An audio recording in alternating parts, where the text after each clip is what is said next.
Okay, just take a second and think about it. How many times do you reckon you complain in a day? Maybe 10, 20 on a really rough day. Well, what if I told you the average person complains, get this, 15 to 30 times every single day? Yeah, it might feel okay, like just letting off steam, But what if that habit isn't just killing the mood? What if it's actually rewiring your brain, making it lean towards negativity and, well, impacting your health long term? It really makes you stop and think, doesn't it? Because the science behind complaining is pretty clear cut. Each time you complain, it's not just words floating away, it's reinforcing negative pathways in your brain. It can even astonishingly shrink parts of the brain needed for memory, for problem solving. And it just floods your system with stress hormones. And, what often gets missed is that even just listening to someone else complain for, say, over half an hour, that can start to negatively affect your brain too. Wow, actual brain shrinkage from complaining. That's pretty shocking, frankly. So, okay, with that kind of reality check, where do we even start to unravel this? Our mission today on the deep dive is to really dig into how we can build new habits that help cultivate a positive mindset, cut down on the complaining, and, well, shift things towards a happier life. Right. So let's unpack that impact first. What's really fascinating and maybe a bit frustrating is how our brains are kind of wired by default. Think of it like this. Our brains are like Velcro for the bad stuff and Teflon for the good stuff.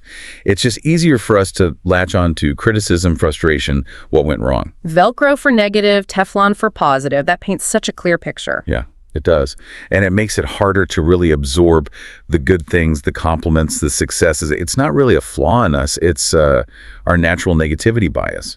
An old survival mechanism really focused on spotting threats. So when we complain, it's not just venting and moving on, it's actually sticking, making that Velcro even stickier for more negativity. Precisely. This ties right into a basic neuroscience idea, Hebb's law. Neurons that fire together, wire together. Every complaint literally makes those negative pathways stronger. It trains your brain to default to those kinds of thoughts more easily. It becomes a habit, a groove.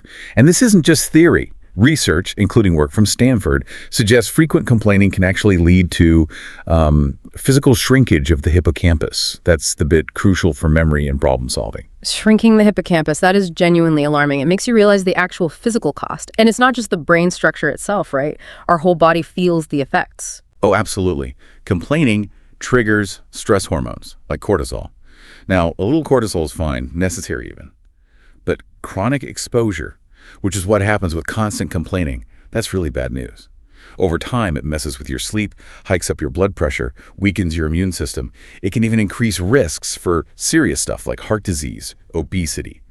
And the impact isn't just internal. As I've seen so many times, negativity is incredibly contagious. If you complain a lot, you kind of inadvertently create this negative cycle around you. It affects your family, friends, colleagues. I think we've all felt that. You walk into a room, someone's complaining, and the whole energy just dips. It feels draining. It really is. And beyond the mood, this constant focus on what's wrong instead of what could be right actually hinders your creative thinking. Your brain gets kind of stuck in problem mode, making it much harder to switch to solution mode. You become less effective at tackling challenges because all your mental energy is tied up in the problem itself. Okay, that's quite a heavy list. The brain changes, the physical stuff, the social ripple effect. It sounds pretty bleak. But you said we have tools to change this. So let's shift gears.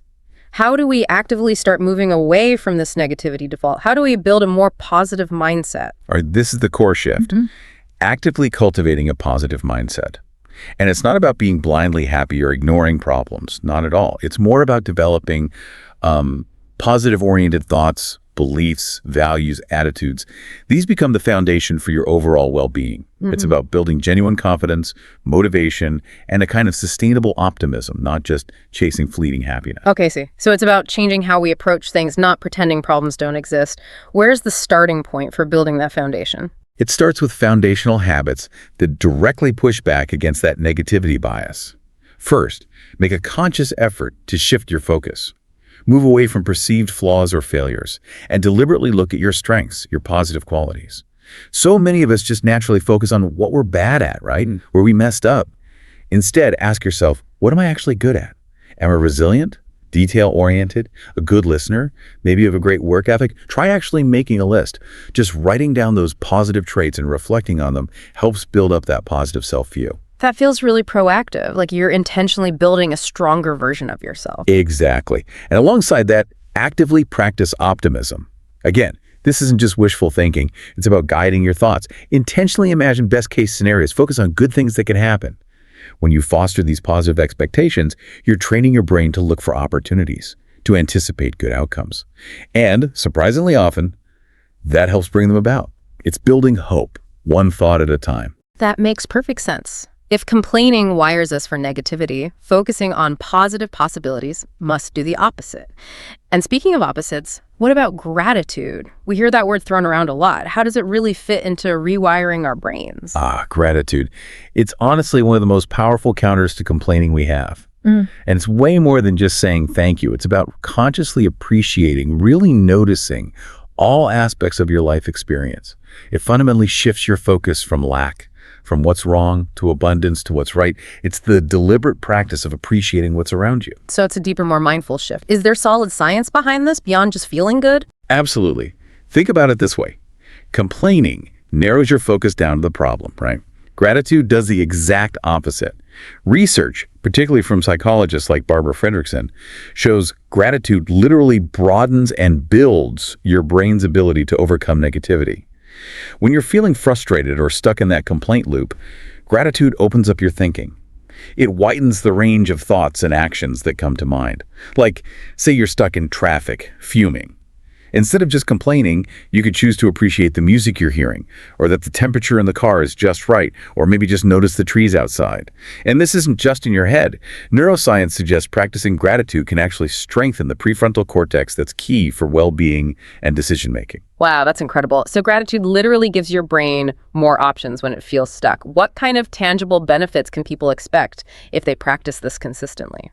Oh, the benefits are really extensive and scientifically proven. Increased optimism, for sure. Significant drops in stress and anxiety, even for people dealing with really tough post-traumatic stuff. Then there are physical health boosts, lower blood pressure, better sleep, and really importantly, it improves relationships. Practicing gratitude within relationships. That creates this kind of upward spiral of kindness and respect. It fosters an environment where complaining just naturally fades away. Okay, if gratitude is that powerful, how do we actually do it effectively? Especially if you've tried, say, a gratitude journal and it just felt like making a list without really feeling it. That's such a common thing, and it highlights something important. The first goal isn't necessarily to feel some big rush of gratitude immediately. It's just about building the habit, training your mind. Think of it like, I don't know, starting exercise or even just brushing your teeth. You might not be thrilled about it initially, but you do it because you know it's beneficial. That deeper feeling, the emotional connection, that comes more naturally over time as you strengthen those neural pathways. Consistency is definitely more important than intensity at the start. That takes some pressure off, actually. So once the habit starts to form, how do we go beyond just listing things? How do we really feel it? Right, to make it stick, you need to go deeper than the list. Don't just write coffee. Feel it. Use your senses. Relive the experience. Maybe it's the perfect warmth of a mug or that exact right amount of sugar today or just that quiet moment before the day kicked off. Make it emotional, sensory. Specificity is key here. Specificity. Yeah, that makes it much more real, connects it to a feeling, savoring those little micro moments. Exactly. And another technique, it might sound a bit odd, is negative gratitude. Appreciating the bad stuff. It doesn't mean pretending pain isn't real. It means finding gratitude within challenges, maybe for the strength you discovered or the lessons learned. I've worked with people through huge difficulties who found immense gratitude for what they learned about themselves. It's about that reframe. Also, try shifting focus sometimes. Move from what I have to appreciating the good fortune of others or thinking about what you can do for them. That links gratitude to generosity, makes it less self-focused, more connected. So it's not just about receiving, but also giving or noticing good things for others. Adds a whole new layer. Precisely. And neurologically speaking, some research suggests focusing on a story of someone receiving gratitude can be really effective. Like imagine a teacher getting a thank you note or a nurse being appreciated by a family. Just focusing on that narrative can actually help rewire your brain's appreciation circuits. And to make it a daily thing, tie it to existing habits, your meals, waking up, going to bed, maybe even right before you answer the phone. Just pause, savor the feeling for, say, 15 seconds. That brief, intentional moment makes a huge difference. Okay, so we've talked about the costs of complaining, the power of a positive mindset, and deep gratitude. But what about when those negative thoughts just pop up anyway? Because they do. How do we manage them and pivot towards solutions? Yeah, they absolutely do. And that's where a really useful cognitive technique comes in. I often call it catch it, check it, change it. It gives you a clear, step-by-step way to handle those unhelpful thought patterns. Okay, catch it, check it, change it. Let's break that down. How do we catch it? Catching it is all about becoming aware of those unhelpful thoughts right when they happen. They often follow patterns, like always expecting the worst, that's catastrophizing, or ignoring anything positive, mental filtering, seeing things as only black or white, or blaming yourself for everything, personalization. Once you start recognizing these common traps, you get better at spotting them in your own thinking. It's like building a muscle, that self-awareness muscle. Right. So, okay, I've caught myself thinking this is definitely going to go wrong. What's step 2? Check it. Check it means you pause and examine that thought. Question it. Ask yourself, okay, how likely is this really? What actual evidence do I have for this thought? Or am I just assuming? Are there other ways to look at this, other more neutral possibilities I haven't considered? A really powerful trick here is to ask, what would I say to a friend if they were thinking this?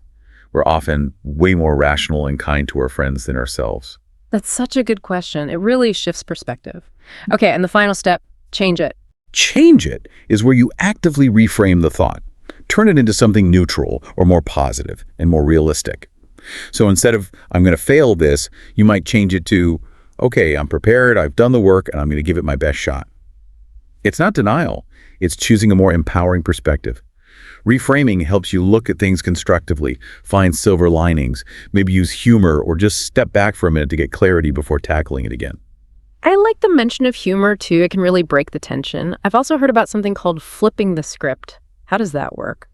Yeah, flipping the script is very direct, very solution-focused. You basically ask yourself, what's the exact opposite of this problem? So if the worry is, I'm not making enough money, the opposite might be, I'm achieving financial abundance, or I'm building wealth. It immediately shifts your brain from the negative issue to the desired positive outcome. You start visualizing success, possibilities, instead of dwelling on the lack. The more specific you can get about what that opposite looks and feels like, the better. That sounds like a really effective way to stop just spinning on the problem. So how do we then move from just identifying problems to actively going after those solutions? It's making that conscious switch, isn't it? From dwelling to doing. Start by figuring out the real root cause of the problem. Yeah. Then immediately break it down. Break it into smaller, manageable steps, actionable steps. If a problem feels huge, breaking it down makes it way less intimidating. Turns that mountain into a series of small hills you can actually climb. And when we need to find those solutions, is there a good way to brainstorm, to really get the creative ideas flowing? For brainstorming, remember, quantity over quality at first. Just get all the ideas out there, no matter how wild they seem. Don't filter yet. Build on ideas, bounce them around, take breaks, let your subconscious chew on it, and try to make it fun. The more ideas you generate, even silly ones, the higher the chance you'll hit on something truly innovative and effective. It's about keeping things open and fluid, not getting stuck. This feels like a really solid mental toolkit. But it's not just about thoughts and mental tricks, is it? Our physical health must play a huge part in our ability to stay positive and resilient. Oh, absolute critical, and often underestimated. Resilience, that ability to adapt, to bounce back from challenges, it's built on this deep connection between physical and mental habits. Yeah. Your body and mind aren't separate entities. They constantly influence each other. Taking care of both is just essential for long-term well-being and, yes, for reducing that tendency to complain. Okay, so what are the key physical habits that build that resilience and make us less likely to default to complaining? Well, first off, something simple but powerful. Mindful breathing. Slow, deep breaths. They can literally change your brain chemistry on the spot. They help block the physical effects of stress. They activate your prefrontal cortex, your thinking brain, helping you stay calm and solve problems better. Second, sleep. Good quality sleep. I always say 7 to 9 hours is pretty much non-negotiable for most adults. It links directly to clearer thinking, better mood regulation, more energy, a stronger immune system. Having a consistent wind-down routine before bed can make a huge difference here. Sleep is so fundamental, isn't it? What about food and movement? Right. Nutritious food, think of it as fuel, not just for your body, but for your mind too. Making generally healthy choices, watching the sugar and alcohol, and importantly, being kind to yourself if you slip up sometimes. It's about balance and moving more. Any kind of movement. It boosts energy, helps prevent illness, strengthens your immune system, improves sleep. The list goes on. The key is finding something you enjoy, or at least tolerate, and doing it consistently. Small steps add up. Okay, building that strong physical base. What about the broader mental habits for resilience day to day? It really starts with self-awareness and giving yourself permission to feel all your emotions. Recognize them, accept them, then find constructive ways to express or regulate them. Second, strong relationships. Social support is a huge buffer against stress. Expressing gratitude for your loved ones really strengthens those bonds. And tied into this is positive self-talk, consciously telling yourself a more empowering story about who you are. Third, understand that healing from difficult times is unique. It's not always about bouncing back. Sometimes it's about becoming something new. Prioritize your basic needs during those times. Be patient. And finally, finding meaning. Reflect on your life. Ask, what have I learned? Am I living the life I want? Am I doing things I genuinely enjoy? That sense of purpose is incredibly grounding. That covers so much ground, from the basics to the really deep stuff. What about the world around us, our environment, and how we actually take action? Shaping your environment is so powerful. Limit exposure to negativity. That might mean less news, or spending less time with people who are chronic complainers. Actively seek out positive, uplifting people. Their optimism can genuinely rub off on you. Positive affirmations can also help.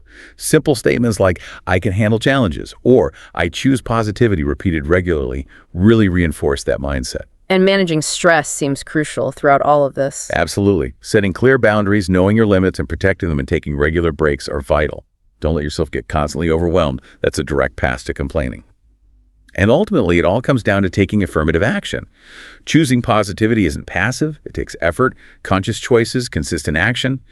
But the empowerment you get back is huge. Remember that saying, whether you believe you can do a thing or not, you're right. Set small goals, celebrate the wins, even tiny ones. Reinforce that positive cycle. Every single positive choice helps rewire your brain. This has been incredibly insightful, a real deep dive. So to just quickly recap, we started with that pretty stark truth. Complaining isn't harmless. It's a habit with real negative effects on our brains, our bodies, our relationships. It literally wires us for more negativity. But the really empowering part, the key takeaway, is that we can change that wiring. By intentionally practicing things like gratitude, reframing thoughts, focusing on solutions, and taking care of ourselves holistically, mind and body, we can scientifically rewire our brains. For more positivity, more resilience, more happiness, it's applied neuroscience in action. And it's definitely a journey, right? Not an overnight fix. It's about the small, consistent, intentional steps day after day that eventually lead to a big shift in how you experience things. Exactly. And that brings up a final thought for you, listening right now. Based on everything we've discussed, what's just one small, specific micro habit you can put into practice starting today? Maybe it's taking 15 seconds to really savor one good thing. Maybe it's catching one negative thought and actively reframing it. Maybe it's just taking 3 deep, mindful breaths when you feel that urge to complain bubble up. Just pick one. And then just notice, see what ripple effect it has on your mood, your interactions, even just for the rest of today or this week. Give it a shot. Your brain is incredibly adaptable. You really do have the power to reshape how you think and feel. Thanks so much for joining us for this deep dive. Until next time, keep exploring, keep choosing positivity, and remember the power you hold within your own mind.